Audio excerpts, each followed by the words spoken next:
हम लोग बात कर रहे थे, रिलेशन पढ़ रहे थे वैद्युत क्षेत्र तथा कूलाम का नियम। उसमें हम लोगों ने कूलाम का नियम सीखा कि कूलाम का नियम क्या होता है, वैद्युत क्षेत्र क्या होता है, वैद्युत क्षेत्र की तीव्रता क्या होती है। उससे रिलेटेड हमने डेरिवेशंस पढ़े कि अच्छी स्थिति में वैद्युत क्षेत्र की तीव्रता क्या निकालते हैं, निरक्षी स्थिति में वैद्युत क्षेत्र की तीव्रता कैसे निकालते हैं, और किसी भी बिंदु पर वैद्युत क्षेत्र की तीव्रता निकालते हैं। ये लास्ट में डेरिवेशन है, इसमें रह गया है कि एक समान वैद्युत क्षेत्र में रखे द्विध्रुव में उत्पन्न बल आघूर्ण। बल आघूर्ण हम लोग जानते हैं, बल आघूर्ण किसे कहते हैं, हम लोग प्रीवियस ईयर में, हम लोग लास्ट ईयर फर्स्ट ईयर में पढ़ाया गया कि बल आघूर्ण क्या है। किसी भी पिंड को उसकी अक्ष के परितः घुमाने की प्रवृत्ति को बल आघूर्ण कहते हैं। किसी भी पार्टिकल को, किसी भी बॉडी को उसकी एक्सिस के अलॉन्ग मूव कराना, ठीक है, क्या कहलाता है, बल आघूर्ण कहलाता है, मूवमेंट ऑफ फोर्स कहलाता है। अब इस मूवमेंट ऑफ फोर्स को या अगर हम किसी यूनिफॉर्म मैग्नेटिक फील्ड, ये यूनिफॉर्म मैग्नेटिक फील्ड है, इसे मैंने एरो से दिखा दिया है, एरो बनाया है आपको। ये क्या रिप्रेजेंट करते हैं, ये यूनिफॉर्म इलेक्ट्रिक फील्ड को रिप्रेजेंट कर रहे हैं। इस यूनिफॉर्म इलेक्ट्रिक फील्ड में आपने ये एक डाइपोल रख दिया है, -q हो गया और ये आपका +q हो गया। अब जब इसको आप रोटेट करेंगे, ये आपको दिखा रहे हैं वेक्टर से, आपने दिखाया ये वेक्टर e है। जब आप इसे रोटेट करेंगे, रोटेट करने पर क्या करेगा, इसको एक्सिस के अलॉन्ग लाने की कोशिश करेगा, ये इसको अक्ष के अंतरिक्ष लाने का प्रयास करेगा। जब एक अंतरिक्ष लाने का प्रयास करेगा तो एक फोर्स इधर की ओर लगेगा, इसे हम लोग F1 कह देते हैं, एक फोर्स इधर की ओर लगेगा। ये जो मैंने F1 और F2 आपको रिप्रेजेंट करे हैं, ये इक्वल एंड अपोजिट फोर्सेज होंगे। ये कैसे फोर्सेज होंगे, इक्वल एंड अपोजिट फोर्सेज होंगे। मान लीजिए ये इस तरह से रखा हुआ, रोटेट कर रहा है। अब इसको आपको मूव कराना, एक फोर्स इधर की ओर लगाएंगे, एक फोर्स इधर से लगाएंगे और ये इसको मूव कराएंगे ऐसे, तब ये एक्सिस में अलॉन्ग लाने की फोर्स करेगा। ये जो बल लग रहे हैं देख रहे हैं आप, F1 और F2, ये कैसे फोर्सेज है, ये इक्वल एंड अपोजिट फोर्सेज हैं। इनको हम लोग रेस्टोरिंग कपल फोर्सेज बोलते हैं, प्रत्यानयन बलयुग्म कहते हैं। ये प्रत्यानयन बलयुग्म ये इसे वैद्युत क्षेत्र के अनुदिश लाने का प्रयास करेगा, इसे संरेखित करने का प्रयास करेगा। तो अगर हम इस पर लगने वाला बल निकालें, ठीक है, तो F बराबर क्या हो जाएगा, F1 बराबर F2 और ये किसके बराबर हो जाएगा, Q इंटू E के बराबर हो जाएगा। अब यहां से अगर हम परपेंडिकुलर ड्रॉ करें, ये इसकी एक्सिस हो गई, ये इसकी एक्सिस के अलॉन्ग इसको मूव कराना है, ठीक। इस एंगल को हम थीटा मान लेते हैं। तो ये परपेंडिकुलर डिस्टेंस है, इस पॉइंट को A कह दिया, इस पॉइंट को B कह दिया और इस पॉइंट को O कह दिया। ये जो आप डिस्टेंस देख रहे हैं, ये डिस्टेंस 12। अब यहां से हम triangle AOB, in triangle AOB में हमें क्या चाहिए, OB चाहिए। जो OB डिस्टेंस है वो इसके परपेंडिकुलर डिस्टेंस है, लंबवत दूरी है, ठीक है। तो अब अगर यहां से हमें OB चाहिए तो OB अपॉन AB, ये किसके बराबर हो जाएगा, OB अपॉन AB ये साइन थीटा के बराबर हो जाएगा, क्योंकि लंब बटे कर्ण। तो यहां से अगर हम OB निकालें तो OB बराबर हो जाएगा आपका AB साइन थीटा। तो OB बराबर AB किसके बराबर है, 12 के बराबर है, तो ये हो जाएगा 2L साइन थीटा। अब अगर हम बल आघूर्ण की परिभाषा, बल आघूर्ण की डिफिनेशन क्या थी कि बल गुणे अक्ष से लंबवत दूरी, अक्ष से लंबवत दूरी, अक्ष से लंबवत दूरी है तो बल यानी F और लंबवत दूरी कितनी है, OB। लंबवत दूरी को हमने OB कह दिया, तो ये टाउ बराबर F कितना है, Q इंटू E के बराबर, और ये लंबवत दूरी हम लोगों ने कितनी निकाली है, ये लंबवत दूरी है 2L साइन थीटा। यहां पर हम लोगों ने 2L साइन थीटा कर दिया। यहां से अगर टाउ बराबर निकालें तो कैसे लिखेंगे, 2QL, इसको एक पास कर दिया, इंटू E साइन थीटा कर दिया। अब यहां से अगर टाउ बराबर निकालें 2QL, सिंस 2QL इसके बराबर आपको बताया था P। ये P क्या है, इसे क्या कहते हैं, द्विध्रुव आघूर्ण है, ये द्विध्रुव आघूर्ण है। तो यहां से अगर टाउ बराबर निकालें तो टाउ बराबर क्या रहता है, PE साइन थीटा। टाउ बराबर इस जगह P लिख दिया, PE साइन थीटा। तो ये हो गया टाउ बराबर PE साइन थीटा, एक समान वैद्युत क्षेत्र में रखे द्विध्रुव में उत्पन्न बल आघूर्ण। कितना हो जाएगा, PE sine theta. First year में हम लोगों ने पढ़ा कि अगर कोई दो वेक्टर है, ए क्रॉस बी, अगर हम क्रॉस मल्टीप्लिकेशन करते हैं तो क्या आ जाता है, ए बी साइन थीटा।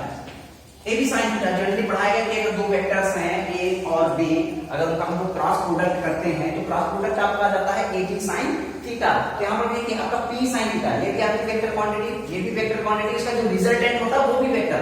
अगर इसे हम वेक्टर फॉर्म में लिखें, अगर इसे वेक्टर फॉर्म में लिखें तो टाउ बराबर क्या लिखेंगे, पी क्रॉस ई। क्या लिखेंगे, पी क्रॉस ई। इसे पी क्रॉस ई लिखेंगे, इसे ई क्रॉस पी नहीं लिखेंगे। ई क्रॉस पी अगर लिखेंगे तो ये रॉन्ग है, गलत है। ई क्रॉस पी नहीं लिख सकते, बिकॉज क्योंकि जो ये है ये एसोसिएटिव लॉ को फॉलो नहीं करते। जो वेक्टर है, वेक्टर आपके एसोसिएटिव लॉ को फॉलो नहीं करते। That's mean A cross B does not equal to B cross A. आपको बताया गया था कि ए क्रॉस बी जो है वो बी क्रॉस ए के बराबर नहीं हो सकता।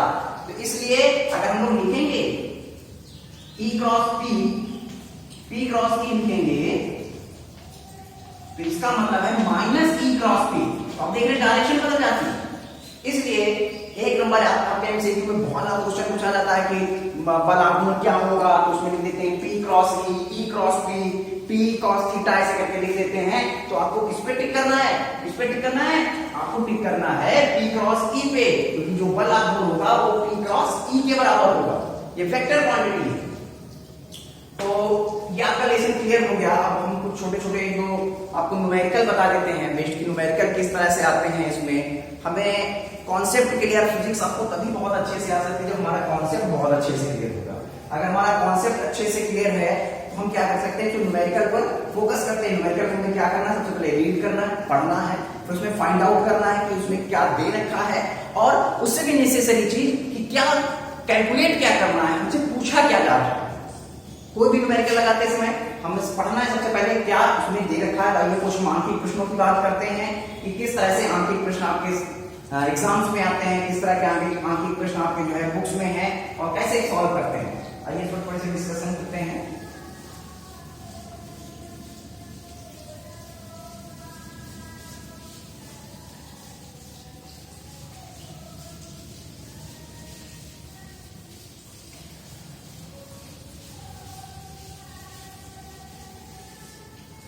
सबसे पहले हम बात करते हैं कि जो न्यूमेरिकल आंकिक प्रश्नों की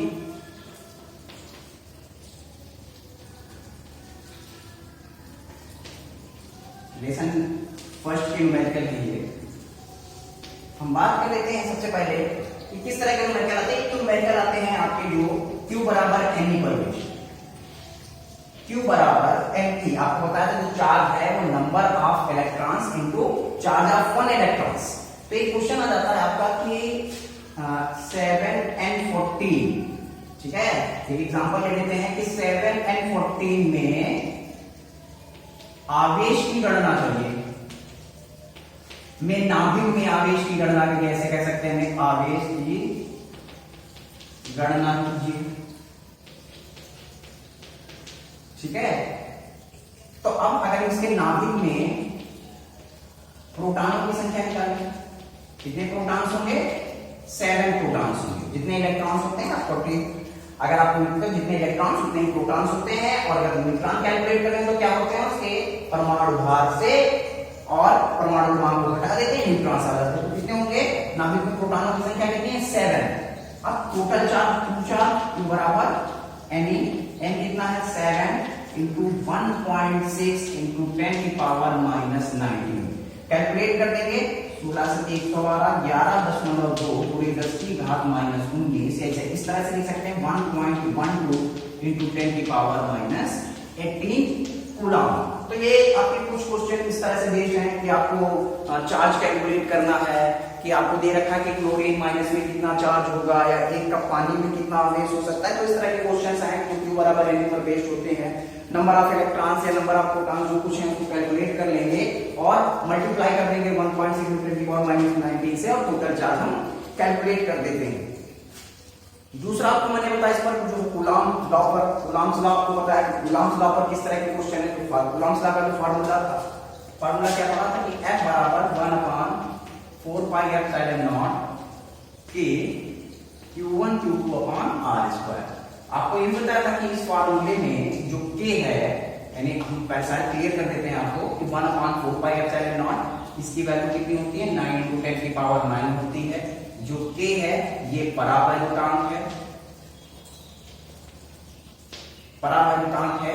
K वायु के लिए K का मान 1 होता है, वायु की बात करें या निर्वात की बात करें, ठीक है, इसके लिए 1 होता है। और किसी माध्यम में बोल रहा होगा किसी डायरेक्टरी में तो K की वैल्यू दे रखी होगी, हमें कितना रखना है। आपको बता दें जो K है, एक एमसीक्यू में क्वेश्चन ये दिया जाता है आपका कि अगर इस K की वैल्यू आपको दिया है कि इसमें से K का मान है, तो आपको बता दें K का मान कभी भी पॉइंट्स में नहीं होगा, कंप्लीट इंटीजर्स में होगा। 1 होगा, 2 होगा, 5 होगा, इस तरह से होगा।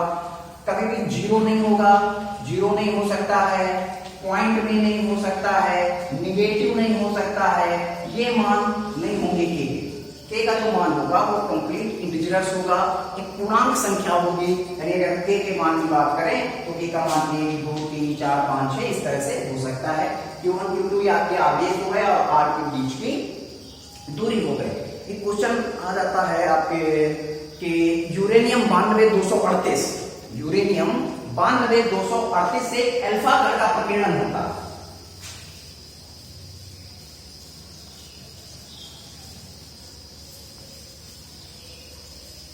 क्वेश्चन है कि यूरेनियम 92238, यूरेनियम जानते होंगे परमाणु क्रमांक 92, परमाणु भार 238, इससे एक अल्फा कण प्रकीर्णित होता है। जब अल्फा कण प्रकीर्णित होगा तो इसमें कितने अल्फा कण का जब प्रकीर्णन होता है तो इसके परमाणु क्रमांक में 2 की और परमाणु भार में 4 की कमी आ जाती है।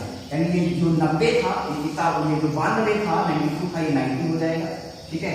और यहाँ पर ये कितना हो जाएगा 234। और एक हीलियम नामिक 2 और 4 ये अलग हो जाएगा, ठीक है। और इसके बीच की जो दूरी दे दी गई, कह दिया गया इसके बीच की दूरी जो है 9 × 10 की पावर -15 मीटर है, ठीक है। आप कह दिया इस पर लगने वाले बल की गणना करें, लगने वाले बल की गणना करनी। हमें क्या क्या दे रखा है, सबसे पहले मैंने जो बताया, सबसे पहले में Q1 कितना आ जाएगा, Q1 आ जाएगा 90 E। आप देख रहे हैं जब अल्फा में प्रकीर्णित हो गया तो कितना बचा 90 बचा यहाँ पर, तो 90 E हो जाएगा, ठीक है। और जो Q2 बचा, Q2 कितना हो गया 2E हो गया। बीच की दूरी मैंने बताई कितनी दे रखी है 9 × 10 की पावर -15 मीटर दे रखी है। Q1 Q2 में पता चल गया। हमसे क्या कैलकुलेट करना है, हमसे कह रहा है कि बल की गणना करिए, वैद्युत बल की गणना करिए। वैद्युत बल से कैलकुलेट करके बताना कितना होगा। फार्मूला क्या होता है कि F बराबर 1/4πε0 Q1 Q2 upon R square. तो ये इसकी वैल्यू कितनी बताई 9 × 10 की पावर 9 और ये 90 की यानी 90 और इनकी वैल्यू 1.6 × 10 की पावर -19 और ये कितना होगा 2E यानी 2 × 1.6 × 10 की पावर -19 अपॉन स्क्वायर कर देंगे इसका, यानी 9 × 9 कर देंगे और -15 का स्क्वायर 30, ठीक है। कैलकुलेट कर देते इसे, ये 9 से 9 कैंसिल आउट, ये आपका हो गया 10, मल्टीप्लाई कर देंगे 16 256 गुना 512 यानी ये आ जाएगा 512 1 और 1 2 डेसिमल बाद पॉइंट लगा देंगे इनटू पावर्स कैलकुलेट कर लेते हैं। ये 19 19 38 और ये 9 और 1 10, ये पावर 10 प्लस की हो गई और ये पावर 30 ऊपर गई, ये भी प्लस की हो गई। तो 30 और 9 39 और 1 40, 40 से कितनी पावर निकल गई 38 निकल गई। कितनी पावर बची 10 की पावर 2, 10 की पावर 2 बची। तो ये कितना हो जाएगा 512 into 100 दैट्स मीन 512 न्यूटन। तो इस तरह की भी क्वेश्चन है कि आपको इस तरह का क्वेश्चन दिया है और कूलॉम्स लॉ आपको कैलकुलेट करना है। समझ में आ गया और न्यूमेरिकल अगर हो गए बात बन जाए।